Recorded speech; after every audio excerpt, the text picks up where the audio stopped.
Want to come over here? Yeah, I'll come over because and I've got a few questions for you as well after that. Do you want to do your questions first then? Is that okay? Yeah, do your questions. Just because then I can do. Yeah, no, do your questions, darling. So, first of all, just to slightly fill out, what did Maureen actually look like? You said she was very beautiful, but what did she actually look like? If you go and look at Brigitte Bardot, you'll find Maureen. She was blonde, blue-eyed, incredibly beautiful. Yes, yeah. Incredibly sexy. Yes. She was young. She was small, no breasts really, but she just was really, she looked Swedish. Okay. She looked Swedish. Great. Okay, thank Beautiful. you. I mean, do you know she's one of the leading... I know, leading. I saw she's done articles in Evening Standard. She's a big one. Yeah. Can we put that in to cancel out? So later on down the line, we can kind of, as a sort of, let her land as well. Let her land. And then also, would love to know what Tracy looked like. Well, Tracy, they all look the same. Tracy looked like the lady out of ABBA, the blonde girl. Oh yes, amazing. Yes. She was a ring. I mean, look at her. You look at Tracy. Yes. Do you want me to show you some photos of her when she was younger? Oh, you do. Yes. Do you want me to? Yeah, no, I'd love to see what, that. now? I can kind of I can visualise it. That's Is that fine. me? So that's you. Well, right. So here's Tracy when she was younger. I just have to get into this. Oh, blimey. In fact, we might be able to do it a lot quicker this way if she's about. Have you seen that of me? That was Daniela. Oh yes, that's amazing. You've seen that all gives that? a real kind of that gives a great look at you guys. Tracy, I wonder if Tracy's here. Oh no, this is on them memories, but she's here because I done it the other day. Yeah. Oh, what's going on? Okay, all photographs, right. Just bear with me.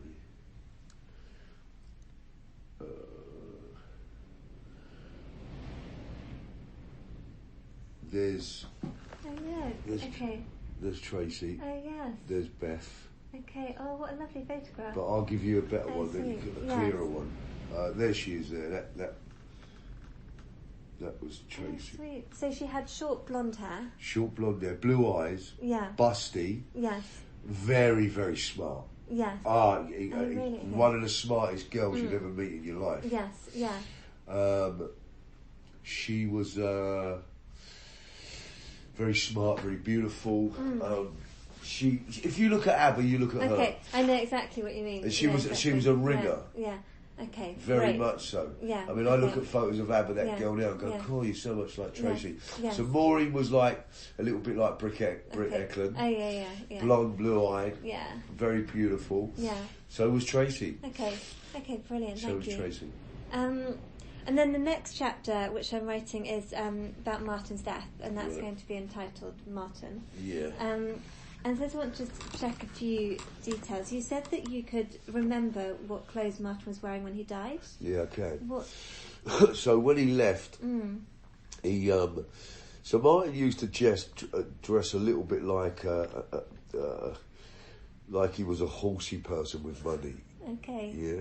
Yeah. So he had a beige pair of cavalry twills on. Mm-hmm. Do you know what they are? Yeah, because I googled, because of your dad wearing them. I googled them. Yeah. And he had I can't remember the shirt he had on because it was hot as well. Yeah.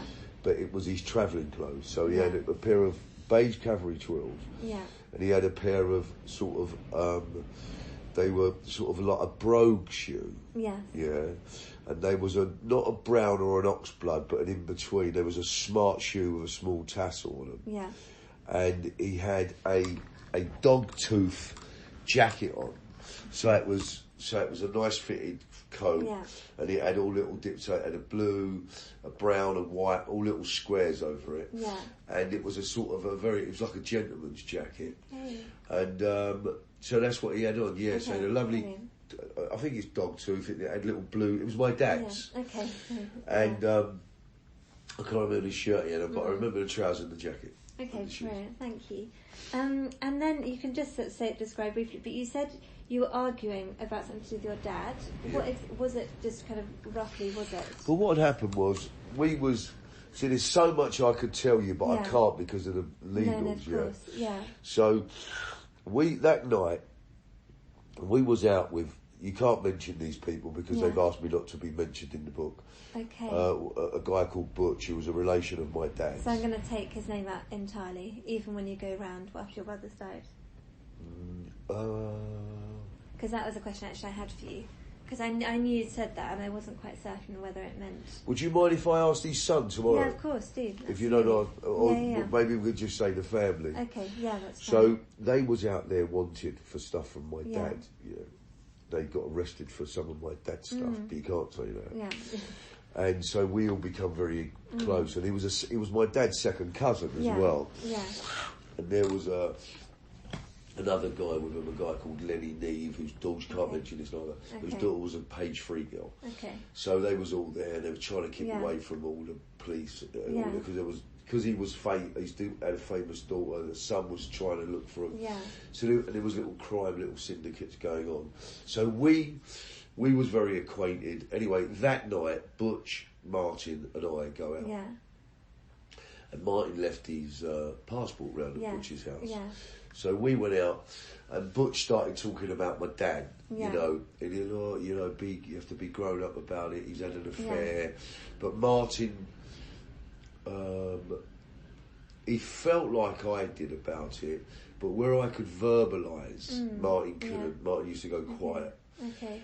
And so when we got home that night, we was saying exactly, we was agreeing to disagree. Okay, yeah. So it was basically about my dad. Okay, fine. Okay. And we had 2 or 3 arguments in our life. Yeah. And it just got outrageous. Yeah. Okay. There was no striking, there was no blows. But then he left. Yeah. Do you know the story? Yeah. Good. Yeah, that's the thing. And you, just because I thought, and if you don't mind, we could sort of write out that. What did the note exactly say? I mean, did it? Because I know on the mirror it said "I love you." Vaseline. Was it in a way just saying "I love you"? Or? Yeah, it said the mirror was. I mean, the size of it is probably the size of that. Okay. And he wrote, "I love you." Yeah. You L-U-V, is it love or L-V? L-U-V. Okay. I love you. Yeah. And he put a line underneath it. Okay. And I've still got it today.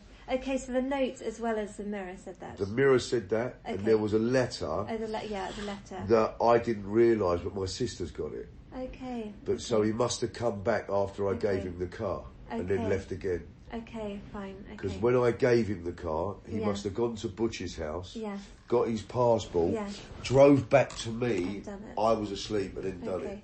Okay, fine. And then left again. Okay, I've got you. And then you talked about ringing Ted. Was Ted just a mate in Spain, or was he in a way anyone of note, if that makes sense? No, Ted was his school chum.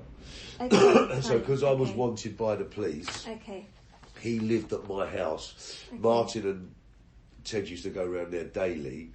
Okay. And then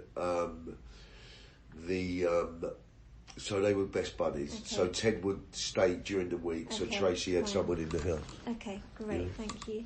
And the last thing on the Martin chapter is you talked about you couldn't carry Martin's coffin or go into the church, and it was smuggled in the boot of a Rolls Royce. Can you sort of expand on that at all? Right. So I was wanted by the police. I was driven to the house. Yeah. Yeah. And in the back of an old Transit. Okay. So they put it in the garage. Yeah. And I walked into the back of the house. Okay, it's whose house? My mum and dad's. Okay. And then we went up to the... they went to the church. Yeah. And I didn't go to the church. Yeah. And I went to... There was friends of ours called Charlie and Keith down in the Chalk Farm Hotel. Okay. Where we had the reception. Okay. So we went to the... I waited at the Chalk Farm Hotel, and I wasn't even going to the funeral. Yeah, yeah.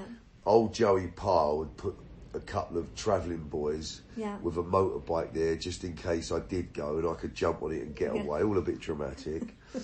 But there was an old fella. Yeah. It was a lovely name. His name was Terry Sampson. Okay. If you Google him, you find out who he is.